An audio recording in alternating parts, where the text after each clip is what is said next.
Cine ರಂಗದಲ್ಲಿ ಸೀಕ್ವೆಲ್ಗಳ ಹಾವಳಿ ಜೋರಾಗಿದೆ. ಅದೇ ರೀತಿ ಈ ಸೀಕ್ವೆಲ್ಗಳು ನಮ್ಮ ಕನ್ನಡ ಚಿತ್ರರಂಗ ಇರಬಹುದು ಅಥವಾ ಪರಭಾಷೆ ಇರಬಹುದು, ನಿರ್ದೇಶಕ ನಿರ್ಮಾಪಕರಿಗೆ ಒಂದು ರೀತಿ ಲಕ್ಕಿ ಚಾರ್ಮ್ ಆಗಿವೆ.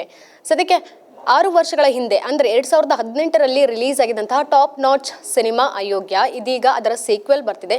ಸದ್ಯಕ್ಕೆ ನಮ್ಮೊಟ್ಟಿಗೆ ಅದರ captain of the ship Mahesh ಅವರಿದ್ದಾರೆ. ಅವ್ರನ್ನೇ ಮಾತಾಡ್ಸೋಣ, ಹೆಚ್ಚಿನ ಮಾಹಿತಿ ಕೂಡ ಕೊಡ್ತಾರೆ, ಒಂದಷ್ಟು ಇಂಟ್ರೆಸ್ಟಿಂಗ್ ಫ್ಯಾಕ್ಟ್ ಕೂಡ ಅವ್ರು ಹೇಳೋವಂಥದ್ದು. ನಮಸ್ತೆ, ಹೇಗಿದ್ದೀರಾ?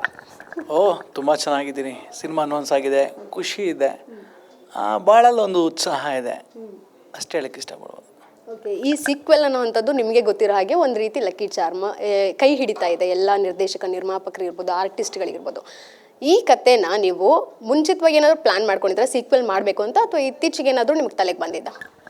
ಇಲ್ಲ, ಅಯೋಗ್ಯ ಇಟ್ಟಾದ ತಕ್ಷಣವೇ ಒಂದು ತಿಂಗಳಿಂದನೇ ತುಂಬ ಕಡೆಯಿಂದ ಅಯೋಗ್ಯ 2 ಮಾಡಿ ಅಂತ ಬಂತು. ಬಟ್ ಏನಂದ್ರೆ ನಾನು ಅವಾಗ ಸಿನಿಮಾ 100 ಡೇಸ್ ಕಡೆ ನುಗ್ತಾ ಇತ್ತು ಸಿನಿಮಾ. ಸೊ 100 ಡೇಸ್ ಆಗ್ಬಿಡ್ಲಿ, ಯೋಚನೆ ಮಾಡೋಣ, ಅಯೋಗ್ಯ 2ನೇ ತೊಗೋಣ ಅಂತಿದ್ದೆ. ಬಟ್ ಎಲ್ಲೋ ನಾವು ಒಂದು ಬ್ರ್ಯಾಂಡ್ ಆಗೋಗಿ ಅಯೋಗ್ಯ ಅವತ್ತು ನಾನು ಮಾಡಿದ್ದು ಒಂದು ಮಿನಿಮಮ್ ಬಜೆಟು. ಇಲ್ಲ, ನಾನು ಒಂದು ಆ್ಯಕ್ಷನ್ ಡೈರೆಕ್ಟ್ರಾಗಿ ಬ್ರೇಕ್ ತೊಗೋಬೇಕು ಅಂತಲೇ ನಾನು ಮದಗಜ ಮಾಡಿದ್ದು. ಸೊ ಇವಾಗ ಮಹೇಶ್ ಕಾಮಿಡಿ ಸಿನಿಮಾ ಕೊಟ್ಟರು ಮಾಡ್ತಾನೆ, ಆ್ಯಕ್ಷನ್ ಸಿನಿಮಾ ಕೊಟ್ಟರು ಮಾಡ್ತಾನೆ. 2.5 ಕೋಟಿ ಮಾಡೋದು ಗೊತ್ತು, 25 ಕೋಟಿದು ಮಾಡೋದು ಗೊತ್ತು.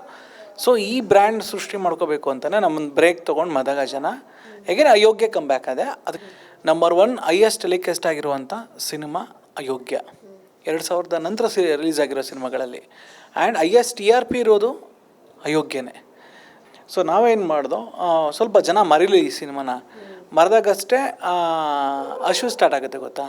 ಇಲ್ಲ, ಬೇಕಿತ್ತು ಇದೊಂಥರ ಸಿನಿಮಾ ಬೇಕಿತ್ತು ಮತ್ತೆ ಅಂದಾಗ ಮಾಡೋಣ ಅಂತಲೇ ವೆಯ್ಟ್ ಮಾಡಿದ್ದೆ. ಅದಕ್ಕೆ ಸರಿಯಾದ ನಿರ್ಮಾಪಕರು ಬೇಕಾಗಿತ್ತು. ಸೊ ಹಲವಾರು ನಿರ್ಮಾಪಕರ ಜೊತೆ ಮಾತುಕತೆ ಮಾಡಿದೆ, ಬಟ್ ಹೊಂದಾಣಿಕೆ ಆಗ್ತಾ ಇರಲಿಲ್ಲ. ಕೆಲವು ನಮ್ಮ ರೆಮಿಡೇಷನ್ ಕೊಟ್ಟರೆ ಸಿನಿಮಾಗೆ ಆಗ್ತಾ ಇರಲಿಲ್ಲ, ಸಿನಿಮಾಗೆ ಆಗ್ತೀನಿ ಅಂದರೆ ರೆಮಿಡೇಷನ್ ಕೊಡೋಕ್ಕೆ ರೆಡಿ ಇರಲಿಲ್ಲ. ಇಟ್ಸ್ ಸೀಕ್ವೆಲ್ ಬೇರೆ. ಸೊ 2 ಮ್ಯಾಚ್ ಆಗಬೇಕು. ಒಂದು ಒಳ್ಳೆ ಟೆಕ್ನಿಷಿಯನ್ಸ್ಗೆ, ಆರ್ಟಿಸ್ಟ್ಗೆ ಆ್ಯಂಡ್ ಒಳ್ಳೆ ರೆಮಿಡೇಷನ್ಸ್ ಕೊಡಬೇಕು. ಹಾಗೆ ಒಳ್ಳೆ ಸಿನಿಮಾಗೂ ಅಷ್ಟೇ. ನಾವು ಏನು ಕೇಳ್ತೀವಿ ಅಂದರೆ, ಈ ಅಯೋಗ್ಯ ಅಂದ ತಕ್ಷಣ ನಾವು ಏನೇನೋ ಮಾಡೋಕ್ಕೋಗ್ಬಿಡಲ್ಲ, ಅದೇ ನ್ಯಾಚುರಿಟಿ ಸಿನಿಮಾ ಮಾಡ್ತೀವಿ. ಒಂದು ಮೇಕಿಂಗ್ ವಾಯ್ಸಲ್ಲಿ ಇನ್ನೊಂದು ವೆರೈಟಿ ತೋರಿಸೋಣ, ಒಂದು ಒಳ್ಳೆ ಟೋನ್ ತೋರಿಸೋಣ, ಈ ಪ್ಯಾಷನ್ ಬೇಕಾಯಿತು. ಅದಕ್ಕೆ ಕರೆಕ್ಟಾಗಿ ನಿರ್ಮಾಪಕರು ಮುನಿಗೌಡರು ಸರ್ ನಮಗೆ ಸಿಕ್ಕಿದ್ರು. ಸೊ ನನ್ನ ರೆಮಿಡೇಷನ್ಸ್ ಆಗಲಿ, ರಚಿತಾ ಮೇಡಮ್ ರೆಮಿಡೇಷನ್ ಆಗಲಿ, ಸತೀಶ್ ಸರ್ ಅವರ ರೆಮಿಡೇಷನ್ಸ್ ಆಗಲಿ, ಪ್ರತಿಯೊಬ್ಬರು ರೆಮಿಡೇಷನ್ ಆಗಲಿ, ಆ್ಯಂಡ್ ಅರ್ಜುನ್ ಜುನಿಯರ್ ಸರ್ ಆಗ್ಬೋದು, ಪ್ರತಿಯೊಬ್ಬರು ಏನು ಮಾತಾಡಿದ್ದಾರೆ ಅದಕ್ಕೆ ನೆಕ್ಸ್ಟ್ ಇಲ್ಲ ಅಂತ ಹೇಳಿಲ್ಲ.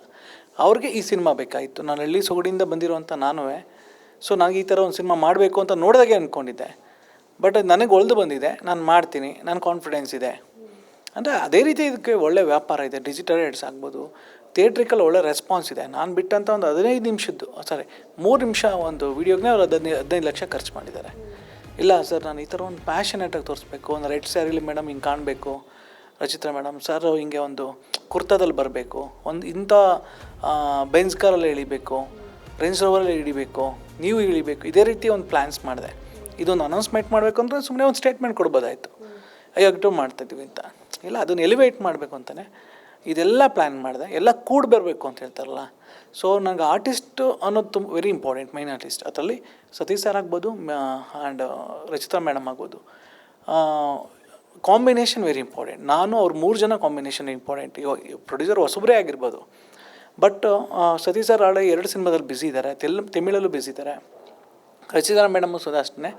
ಆಲ್ರೆಡಿ ಅವರು ರಜನಿಕಾಂತ್ ಅವ್ರ ಜೊತೆ ಆ್ಯಕ್ಟ್ ಮಾಡ್ತಾಯಿದ್ದಾರೆ. ಹಲವಾರು ಸಿನಿಮಾಗಳು ಅವ್ರು ಒಪ್ಕೊಂಡಿದ್ದಾರೆ ಔಟ್ ಆಫ್ ಸ್ಟೇಟಲ್ಲಿ. ಸೊ ನಾನು ಸತೀಶ್ ಸರ್ ಇದನ್ನು ಅಪ್ರೋಚ್ ಮಾಡಿದಾಗ ಕತೆ ಕೇಳಿದ್ರು. ಅವ್ರು ಖುಷಿಯಾಗಿದೆ ಏನಂದರೆ, ಸೇಮ್ ಅಯೋಗ್ಯದಿಂದ ಕ್ಲೈಮ್ಯಾಕ್ಸಿಂದ ಮತ್ತೆ ಕಂಟಿನ್ಯೂ ಮಾಡೋಕ್ಕಂತೆ ಅವರಲ್ಲೊಂದು ಕ್ಯೂರಿಯಾಸಿಟಿ ಇತ್ತು. ಅವರು ಭಾಳ ಮೆಚ್ಕೊಂಡ್ರು. ಮತ್ತೊಂದು ಎನರ್ಜಿ ಇದೆ, ಮತ್ತೊಂದು ಒಳ್ಳೆ ಎಂಟರ್ಟೈನ್ಮೆಂಟ್. ಇದು ಡಬಲ್ ಎಂಟರ್ಟೈನ್ಮೆಂಟ್. ಅಯೋಗ್ಯ ಅಂದ ತಕ್ಷಣ ಡಬಲ್ ಎಂಟರ್ಟೈನ್ಮೆಂಟ್. ಅದಕ್ಕೆ ಇವಾಗ ಅಯೋಗ್ಯ 2 ಅಂದರೆ ಅದಕ್ಕೂ ಇನ್ನೂ ಡಬಲ್ ಎಂಟರ್ಟೈನ್ಮೆಂಟ್ ಇರಲೇಬೇಕು. ಜನ ಎಕ್ಸ್ಪೆಕ್ಟ್ ಮಾಡೋದು ಅದನ್ನೇ. ಅಯೋಗ್ಯದಿಂದ ನಾನೇನು ಒಳ್ಳೆ ಮೇಕಿಂಗ್ ತೋರಿಸಿ ನನಗಿಂತ ಮೇಕಿಂಗ್ ಎಷ್ಟು ಬೇಕು ಅಷ್ಟು ತೋರಿಸ್ತಾ ಇದ್ದೀನಿ. ಅದಾದ ನಂತರ ನಾನು ಅಪ್ರೋಚ್ ಮಾಡಿದ್ದು ರಚಿತಾ ರಾಮ್ ಅವ್ರನ್ನ. ಮೇಡಮು, ನಾನು ಕಲ್ಟ್ ಶೂಟಿಂಗಲ್ಲಿದ್ದೀನಿ ಮಹೇಶ್, ಮಂಗ್ಳೂರು ಬರೋಕ್ಕಾಗತ್ತಾ ಅಂದ್ರೆ ನಾನು ಮಂಗ್ಳೂರಿಗೆ ಹೋದೆ. ಬೆಳಿಗ್ಗೆ ಹೊತ್ತು ಮಧ್ಯಾಹ್ನ ಶೂಟಿಂಗ್ ಇತ್ತು. ಅವರು ಒಂದು ರೆಸ್ಟೋರೆಂಟಲ್ಲಿ ಕೂತ್ಕೊಂಡು ತಿಂಡಿ ತಿಂತ ಬೆಳಗ್ಗೆ ಅವರು ಉಳ್ಕೊಂಡಿದ್ದ ಜಾಗದಲ್ಲೇ ಈ ಕತೆ ಕೇಳಿದ್ರು. ನನಗೆಲ್ಲೋ ಆತಂಕ ಆಯಿತು, ಹೆಂಗೆ ಆಕ್ಸೆಪ್ಟ್ ಮಾಡ್ತಾರೆ. ಕ್ಲೈಮ್ಯಾಕ್ಸಲ್ಲಿ ಮದುವೆ ಮಾಡಿದ್ದೀನಿ, ಇಬ್ಬರು ಮದುವೆ ಆಗೋಗಿದೆ, ಸಿದ್ದೇಗೌಡ ನಂದಿನಿದು. ಅಗೇನ್ ಲವ್ ಟ್ರ್ಯಾಕ್ ಬೇರೆ ಥರನೇ ಇರುತ್ತೆ ಆಫ್ಟರ್ ಮ್ಯಾರೇಜ್. ಲವ್ ಅನ್ನೋದು ಯಾವತ್ತೂ ಎಂಡಿಂಗ್ ಇರಲ್ಲ. ಸೊ ಇಡೀ ಸ್ಕ್ರಿಪ್ಟ್ ಕೇಳಿದ ತಕ್ಷಣ ಅವ್ರ ಎದುರುಗಡೆ first half second half script ಇತ್ತು. ಕೈಗೆ ಎತ್ಬಿಟ್ಟು ಅಜ್ಜಯ್ಯನ ಪ್ರೇಯರ್ ಮಾಡಿ ಒಂದೇ ಮಾತು ಹೇಳಿದ್ದು, ಈ ಸ್ಕ್ರಿಪ್ಟಲ್ಲಿ ಆಲ್ರೆಡಿ ಒಂದು ಬ್ಲಾಕ್ ಬಸ್ಟರ್ ಕಾಣ್ತಾ ಇದೆ, ಎಕ್ಸಿಕ್ಯೂಷನ್ ಅಷ್ಟೇ ನೀವು ಮಾಡಬೇಕು, ಖಂಡಿತ ನಾನು ಡೇಟ್ಸ್ ಕೊಡ್ತೀನಿ, ಎಷ್ಟೇ ಅವೈಲಬಲ್ ಇದ್ದರು ನಾನು ಡಿಸೆಂಬರ್ ಸೆಕೆಂಡ್ ವೀಕಿಂದ ನಾನು ಕೊಡ್ತೀನಿ ಅಂದರು. ಸತೀಶ್ ಸರ್ ಅಷ್ಟೇ, ನಾನು ಸೆಕೆಂಡ್ ವೀಕಿಂದನೇ ಕೊಡೋಕ್ಕೆ ಸಾಧ್ಯ ಅಂತ ಹೇಳಿದ್ರು ಸೊ ಇದು ನಾನು ಅಕ್ಟೋಬರ್ ಪ್ರೊಸೆಸ್ ಮಾಡಿದ್ದು. ಸೊ ಇವಾಗೆಲ್ಲ ನಾನು ಡಿಸೆಂಬರ್ 11ಗೆ ನಾನು ಸಿನಿಮಾ ಸ್ಟಾರ್ಟ್ ಮಾಡ್ತಾಯಿದ್ದೀನಿ. 9 ತಿಂಗಳು ಟಾರ್ಗೆಟ್ ಇಟ್ಕೊಂಡಿದ್ದೀನಿ. ಆಗಸ್ಟ್ 15 ಶುಕ್ರವಾರ ಇಂಡಿಪೆಂಡೆನ್ಸ್ ಡೇ, ಅವತ್ತು entire Karnataka and Tamil Nadu and Telugu, Kannada Telugu Tamil at A time ಈ ಸಿನಿಮಾ ರಿಲೀಸ್ ಆಗುತ್ತೆ. ಇಷ್ಟು ಹೇಳೋಕ್ಕೆ ನಾನು ಬಯಸ್ತೀನಿ. ಸಿನಿಮಾ ಅನೌನ್ಸ್ ಮಾಡಿದ್ರಿ, ಇಂಡಸ್ಟ್ರಿನಲ್ಲಿ ಯಾರ್ಯಾರು ಕಾಲ್ ಮಾಡಿದ್ರು ಅಂದರೆ ಮಹೇಶ್ ಒಂದು ರೀತಿ ಕಮ್ ಬ್ಯಾಕ್, ಯಾಕಂದರೆ ಮದಗಜ ಆದ ನಂತರ ನೀವು ಸೂಪರ್ ಸ್ಟಾರ್ಸ್ಗಳಿಗೆ ಹತ್ತಿರವಾಗಿದ್ರಿ ಹೊರತಾಗಿ ಸಿನಿಮಾ ಅನೌನ್ಸ್ಮೆಂಟ್ ಬಗ್ಗೆ ಏನೂ ಗಮನ ಇರಲಿಲ್ಲ. ಸೊ ಹಾಗಾಗಿ ಯಾರ್ಯಾರು ಕಾಲ್ ಮಾಡಿದ್ರು, ಏನು ಕಂಗ್ರಾಟ್ಸ್ ಹೇಳಿದ್ರು, ಏನು ಮಾತುಗಳನ್ನು ಹೇಳಿದ್ರು? ಇಲ್ಲ, ಹಲವಾರು ನನ್ನ ಸ್ನೇಹಿತರು ಅಂತ ಹಲವಾರು ನಿರ್ದೇಶಕರು ಕಾಲ್ ಮಾಡಿದರು, ಕೆಲವು ಸ್ಟಾರ್ ನಟರುಗಳು ಕಾಲ್ ಮಾಡಿದರು ಸ್ನೇಹಿತರು, ಕೆಲವರು ಮೆಸೇಜ್ ಮಾಡಿದರು, ಹಲವಾರು ನಿರ್ಮಾಪಕರುಗಳು, ಡಿಸ್ಟ್ರಿಬ್ಯೂಟ್ರುಗಳು. ಯಾಕೆಂದ್ರೆ ನಾವು ಒಂದು ಒಳ್ಳೆಯ ಸ್ನೇಹ ಸಂಬಂಧ ಬೆಳೆಸ್ಕೊಂಡಿದ್ವಿ ಹಲವಾರು ನಟರ ಜೊತೆ, ನಿರ್ದೇಶಕರು. ಅವ್ರ ಸಿನಿಮಾಗೆ ನಾವು ಅವರ ಯಾವುದೋ ಒಂದು ಪ್ರಮೋಷನ್ ಕೆಲಸಗಳಿಗೆ ನಾವು ಹೋಗಿ ಒಂದು ಸ್ನೇಹಪೂರ್ವಕವಾಗಿ ನಿಸ್ವಾರ್ಥದಿಂದ ಸೇವೆ ಮಾಡಿರ್ತೀವಿ. ಸೊ ಅವರು ಮಹೇಶ್ ಏನಂತ ಗೊತ್ತು, ಅವರ ಒಂದು ಸಿನಿಮಾಗೆ ನಮ್ಮದೊಂದು ಏನೋ ಒಂದು ಪ್ರಾಮುಖ್ಯತೆ ಇದ್ದೇ ಇರುತ್ತೆ, ಒಂದು ಸ್ನೇಹಪೂರ್ವಕವಾಗಿ. ಸೊ ಎಲ್ಲೋ ಒಂದು ನಂದು 2.5 ವರ್ಷಗಳ ಕಾಲ ನನ್ನೊಂದು ಗ್ಯಾಪ್ ಆಗಿತ್ತು ಡೈರೆಕ್ಷನ್. ಅದಕ್ಕೆ ಕಾರಣ ಸಿನಿಮಾ ಇಲ್ಲ ಅಂತಲ್ಲ, ನಾನು ಮತ್ತು ಅಭಿಸರ್ ಜೊತೆ ಸಿನಿಮಾ ಮಾಡಬೇಕಾಗಿತ್ತು. ಸೊ ಆ ಪ್ರೋಸೆಸ್ಸಲ್ಲಿದ್ದೆ. ಅದು ಇನ್ನೊಂದು ಬಿಗ್ ಡ್ರೀಮ್ ಇತ್ತು ನನಗೆ. ಸೊ ಅದು ನನಗೆ ಸದ್ಯಕ್ಕೆ ಆಗಿಲ್ಲ ಅಂತೇಳಿದ್ರೆ ಅದನ್ನು ಪೋಸ್ಟ್ಪೋನ್ ಆಯಿತು. ಅದು ಕೆಲವು ಒಂದು ಕಾರಣಗಳಿಂದ ಪೋಸ್ಟ್ಪೋನ್ ಆಯಿತು. ನಾನು ಮತ್ತೆ ಅಯೋಗ್ಯ ಟು ನನ್ನ ಕೈಲಿದ್ದು ನೆಕ್ಸ್ಟ್ ನಾನೀಗ ಅಭಿಸಾರದ ತಕ್ಷಣ ಅಯೋಗ್ಯ ಮಾಡಬೇಕಾಯ್ತು ನಾನು. ಸೊ ಯಾವಾಗ ಪೋಸ್ಟ್ಪೋನ್ ಆಯಿತು ನಾನು ಅಗೇನ್ ನಾನು ಕಮ್ ಬ್ಯಾಕ್ ಆದ ತಕ್ಷಣ 2 ವರ್ಷದಿಂದ ಕೆಲವರು ಮಾತ್ರ ಅಂದ್ಕೊಂಡಿದ್ರು ಮಹೇಶ್ ಮತ್ತೆ ಮಾಡೋಕ್ಕಾಗಲ್ಲ, ಅವ್ರಿಗೆ ಸಪೋರ್ಟ್ ಮಾಡಿಕೊಂಡು ಅಲ್ಲಿ ಮಾಡ್ಕೊಂಡು ಹೋಗ್ತಾ ಇದ್ದಾನೆ ಅಂದರೆ ಡೈರೆಕ್ಟಾಗಿ ಅವ್ನು PR ಆಗಿಬಿಟ್ಟ. ಸಪೋರ್ಟ್ ಮಾಡಿದ್ದೆ PR ಅನ್ನೋ ಒಂದು ಹಣೆಪಟ್ಟಿ ಕಟ್ಟಕ್ಕೆ ಸ್ಟಾರ್ಟ್ ಮಾಡಿದರು. ಆ ಜಾಗನ ನಾನು ಜಾಸ್ತಿ ಹೊತ್ತು ಬಿಡೋಕ್ಕೆ ಹೋಗಲಿಲ್ಲ. ಇಲ್ಲ, ಏನಾರು ಅಂದ್ಕೊಳ್ಳಿ, ನಾನು ಸ್ನೇಹಪೂರ್ವಕ ಹೋಗ್ತೀನಿ, ನಾನು ಹೆಲ್ಪ್ ಮಾಡ್ತೀನಿ, ನಮ್ಮ ಪಾಣ ಬರ್ತಾ ಇರ್ತೀನಿ.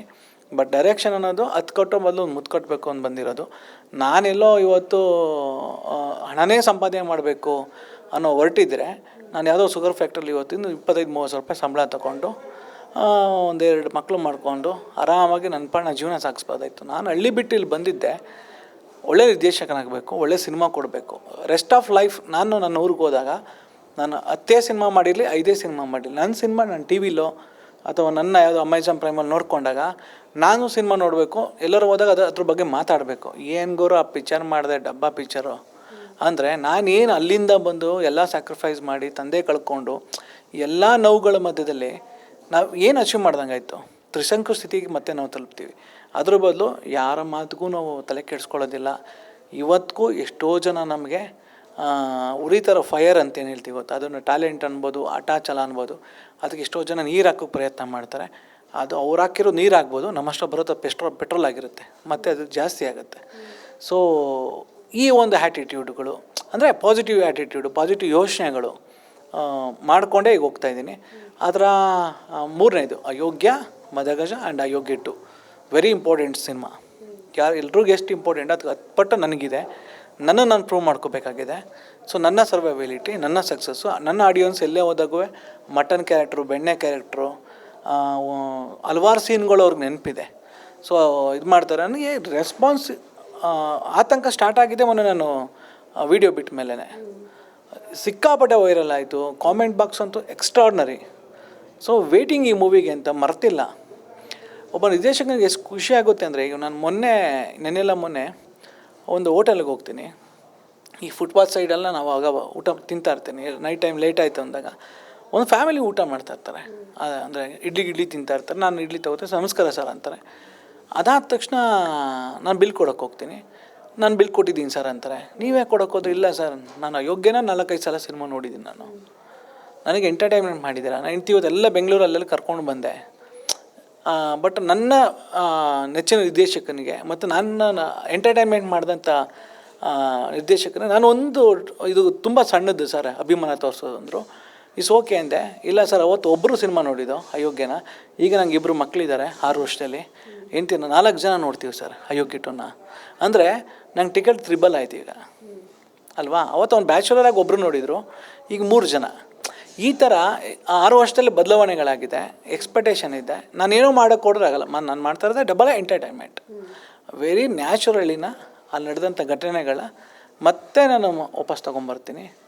ಸೊ ಎಲ್ಲ ಹಳ್ಳಿ ಬಿಟ್ಟು ಸಿಟಿ ಬಂದವ್ರಿಗೆ ಮತ್ತೆ ನೆನಪಾಗ್ಬೇಕು, ನಾನು ಹಳ್ಳಿಲಿ ಹೌದು ಇದಿತ್ತು ಈ ಗ್ರಾಮ ಪಂಚಾಯತಿ ಹಿಂಗೆ ಇದ್ದಿದ್ದು, ಹಿಂಗೆ ಬಿಹೇವ್ ಮಾಡ್ತಿದ್ದು, ನಾವು ಹಿಂಗೆ ಆಡ್ತಾಯಿದ್ದು ಅಂದಾಗ ಎಲ್ಲೋ ಒಂದು ಕಡೆ ಹಳ್ಳಿ ಕಡೆ ಮನಸ್ಸಾಗ್ಬೋದೇನೋ. ಮತ್ತು ಆ ಬೀರಿರೋದಲ್ಲೇ ಈ ಎಲ್ಲ ಇಟ್ಕೊಂಡು ಒಂದು ಎಂಟರ್ಟೈನ್ಮೆಂಟ್ ಕೆಲಸ ಮಾಡೋಕ್ಕೆ ಹೊರಟಿದ್ದೀನಿ ಅಷ್ಟೇ. ಫಸ್ಟು ನನಗೆ ಸತೀಶ್ ಸರ್, ರಚಿತಾರಾಮ್ ಅವರು ಇದ್ದಾರಾ ನಾನು ನೋಡಿಕೊಂಡೇ ಈ ಸಿನಿಮಾನ ನಾನು ಪ್ರಾರಂಭ ಮಾಡಿದ್ದು. ಇಬ್ಬರಲ್ಲಿ ಒಬ್ಬರಿಲ್ಲ ಅಂತ ನಾನು ಸಿನಿಮಾ ಮಾಡ್ತಿರ್ಲಿಲ್ಲ. ನನಗೆ ಅದು ವೆರಿ ಇಂಪಾರ್ಟೆಂಟು. ಆ ನೇಟಿವಿಟಿ, ಭಾಷೆ ಆ್ಯಂಡ್ ನನ್ನ ಕಾಸ್ಟ್ಯೂಮ್ಸ್ ಮಾಡುವಂಥ ರೀತಿ, ಆ ಬ್ಯಾಕ್ಡ್ರಾಪ್ಗೆ. ಸೊ ಇದೆಲ್ಲ ನನಗೆ ವೆರಿ ಇಂಪಾರ್ಟೆಂಟ್ ಆಗುತ್ತೆ. ಸೊ ಆದ್ದರಿಂದ ನಾನು ಬೇರೆ ಯಾರನ್ನೂ ಈ ಕತೆಗೆ ಯೋಚನೆ ಮಾಡಿದ್ದೇ ಇಲ್ಲ. ಸೊ ಅಯೋಗ್ಯ 2 ಅಂದ್ರೇ ಸೇಮ್ ಕಾಂಬಿನೇಷನ್. ರವಿಶಂಕರ್ ಸರ್ ಆಗ್ಬೋದು, ಸುಂದರ್ ರಾಜ್ ಆಗ್ಬೋದು, ಅರುಣಾ ಬಾಲರಾಜು, ಗಿರಿ, ನಮ್ಮ ಶಿವರಾಜ್ ಕೇರ್ಪೇಟೆ, ತಬಲಾ ನಾಣಿ. ಸೊ ಈ ಒಂದು ಬಳಗನೇ ಇದೆ. ಸೊ 9 ಕ್ಯಾರೆಕ್ಟರ್ಗಳು ವೆರಿ ಇಂಪಾರ್ಟೆಂಟ್ ನನಗೆ. ಅದನ್ನು ನಾನು ಹಂಗೆ ಕ್ಯಾರಿ ಮಾಡ್ತಾಯಿದ್ದೀನಿ. ಎಲ್ಲರೂ ನಂಗೆ ಸಪೋರ್ಟ್ ಮಾಡ್ತಾಯಿದ್ದಾರೆ.